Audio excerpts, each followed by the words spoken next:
Hello guys, welcome to my Facebook page and YouTube channel Pallab সাই।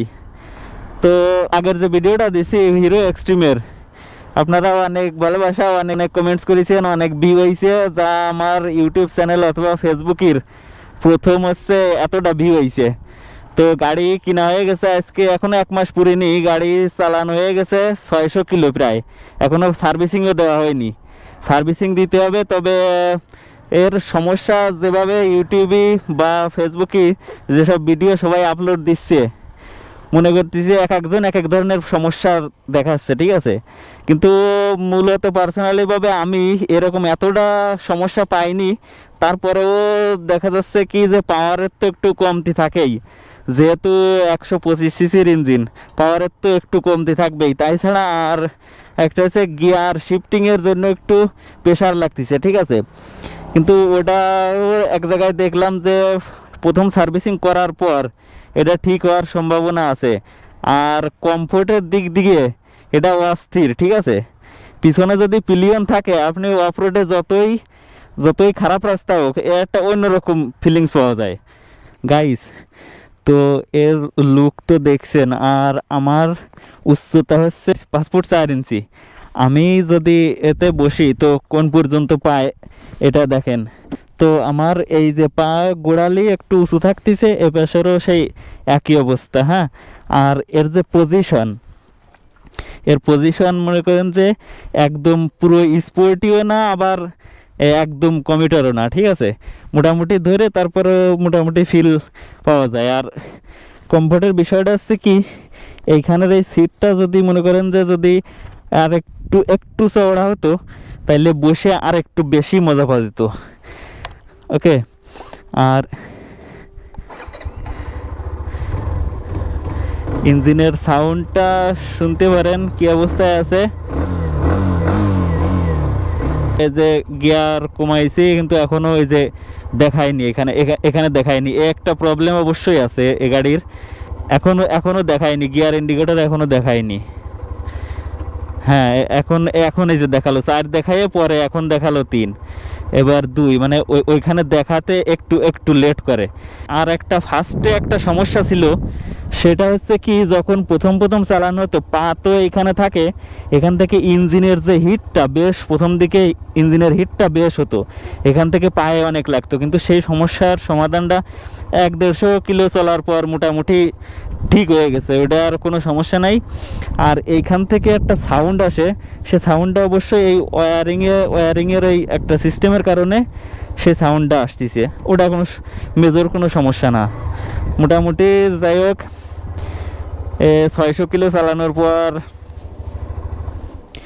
যে আমি যে অভিজ্ঞতা পাইছি এর থেকে, মোটামুটি খারাপ বলা চলে না, ঠিক আছে। কোম্পানি যথেষ্ট চেষ্টা করেছে বাইকটার একটা মানে সুন্দর একটা মানে লুক তো দিছেই, আর যে যাতে কমফোর্ট পায় সে বিষয়েও খুব খেয়াল রাখিছে, ঠিক আছে। পিছনে ব্রেকটা ড্রাম হলেও মোটামুটি ভালোই, আর সামনের এবিএসের কথা তো ঠিক আছে, মোটামুটি ভালোই, মোটামুটি বলতে ভালোই, এবিএসের কাজটা খুব ভালোভাবেই হয়, ঠিক আছে। তো দেখা যাক এখনের যে সমস্যাটা যতটুক আছে, এরপরে পরবর্তী সার্ভিসিংয়ে কীরকম সমস্যার সমাধান হয় এটাও আপনাদের পরে জানানো হবে। তো দেখা যাক কি হয়। বলে চলো আর যাইতে কই,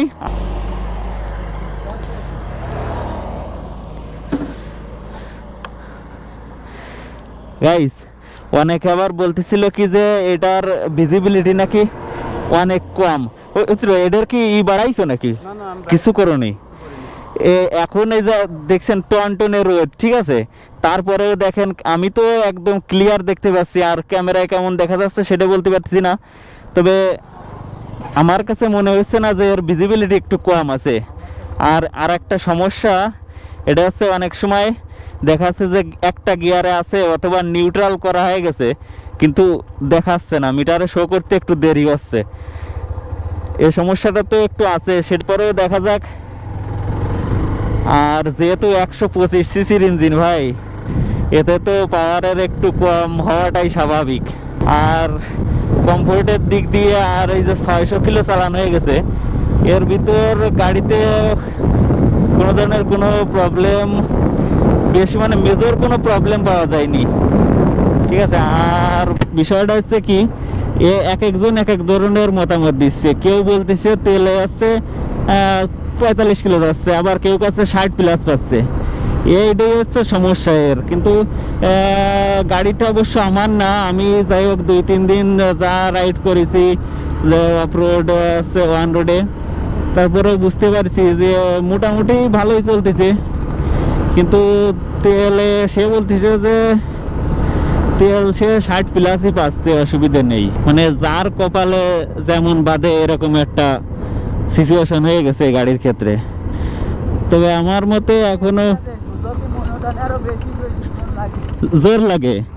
পরবর্তী সার্ভিসে ঠিক হয়নি।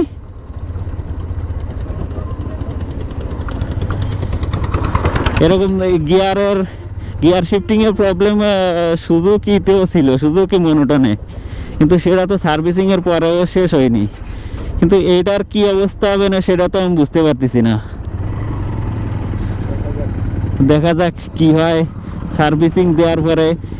মেজর কোনো প্রবলেম নেই। এক একজন বলছে যে স্টার্ট অফ হয়ে যায়। স্টার্ট হওয়া প্রবলেম বলতে শুধুমাত্র সকালবেলা বের করে স্টার্ট দিয়ে রেখে দিলে, যদি দেখা গেল 2 মিনিট বা 1 মিনিট রেখে দেওয়া হচ্ছে, যদি থ্রোটল না দিয়ে যদি রেখে দেওয়া হয় তাহলে হয়তো বা 2 দিন মনে হয় এরকম বন্ধ হয়ে গেছে। কিন্তু তারপরে যদি স্টার্ট দিয়ে থ্রোটলটা একটু প্রেসার দিয়ে রেখে দিলে আর বন্ধ হচ্ছে না। তো যাই হোক, গাড়ি তো স্পিডে চালানো এখন সম্ভব না, ব্রেকিং পিরিয়ড এখনো এর শেষ হয়নি। মোটামুটি ভালোই চলতেছে, সমস্যা নেই। সমস্যা এখন পর্যন্ত কোনো ধরনের কোনো সমস্যা ফেস করিনি। যেহেতু গাড়ি আমাদের, এখন কোম্পানির কাছ থেকে আমরা গাড়িটা কিনে নিছি, এর মনে করেন যে যদি কোনো ব্যাড ইফেক্ট বা খারাপ কোনো দিক থাকে অবশ্যই আমরা আপনাদের সাথে শেয়ার করব। কিন্তু যেহেতু পাইনি, সেটা নিয়ে তো কথা বলে লাভ নেই। তবে সবথেকে বড় একটা কথাই বলছি, পাওয়ার যে কম সেটা অবশ্যই অনুভূত হচ্ছে। প্রত্যেক দিন দেখা গেল 30 কিলো 40 কিলো যাদের চালানো পড়ে, তাদের জন্য এটা পারফেক্ট। আর সময় মতো সার্ভিসিং দিয়ে রাখতে হবে।